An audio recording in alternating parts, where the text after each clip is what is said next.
Welcome to the deep dive.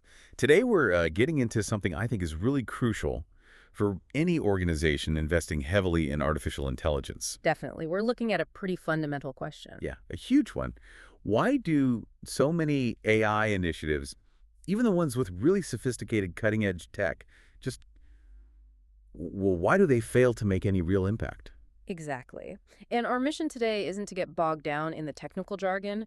It's about looking at the creators, The people behind the code. the people. Yeah, Specifically, we're dissecting what our sources are calling the homogeneity trap. right, the homogeneity trap. And when you break it down, the core idea is deceptively simple, isn't it? It really is. It's the fact that these AI systems are, overwhelmingly planned and deployed by these small, very similar groups. Usually senior leaders and the core tech team. And the consequence, which is totally unintended, is that they end up designing solutions that are perfect for people who look like them, think like them, and earn what they earn. Leaving huge chunks of their actual users completely out of the picture. And that's where millions in investment just vanish. It's why you have to reframe the whole concept from the start. What do you mean by reframe? Stop treating AI like it's just a piece of software. It's not a technical upgrade. It's a full-blown organizational transformation. Okay, but let me just push back on that for a second. If you treat it like this massive transformation, doesn't that inherently slow everything down? Bringing 5 different departments to the table sounds like an invitation for bureaucracy.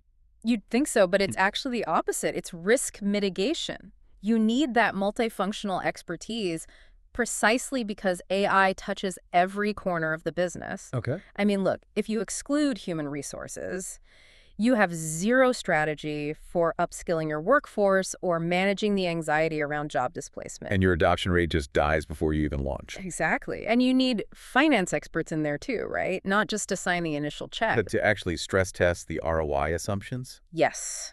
Because these projects can spiral out of control, cost-wise, if those long-term costs haven't been modeled correctly from the beginning. So you need HR, you need finance. But I think the most common failure point is leaving out the people who actually have to use the thing every day. The single biggest one. The operational and frontline teams. This is where the rubber meets the road. The classic example is building a new customer service chatbot without ever talking to the call center agents. It's the perfect case study.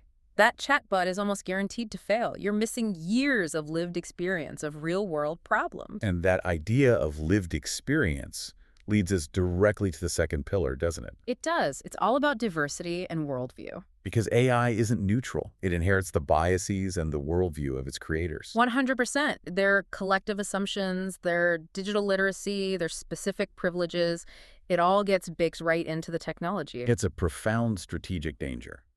If your builders are all based in high-income areas with super-fast internet, They'll design a system that completely fails the moment it encounters a low-bandwidth environment. Or a user who's mainly on a mobile device. Our sources point to contexts like Africa, for example. There, an AI might need to serve multilingual communities, navigate under-resourced environment. and work for people with widely varying levels of literacy. Absolutely. And if the team building it has no representation of that reality, the technology doesn't just fail. It risks making existing inequalities even worse. So if we pull back this lack of diverse and multifunctional teams, it's not a soft HR issue. It's a hard-nosed strategic risk factor. It's the difference between success and catastrophic waste. You're exposed to biased outcomes, terrible adoption rates, and major ethical and regulatory blowback.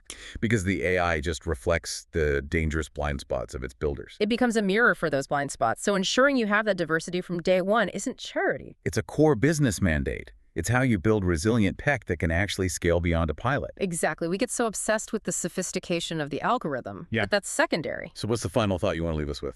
It's this. The future of AI will ultimately be determined not by how sophisticated its algorithms are, but by how inclusive the people building them are.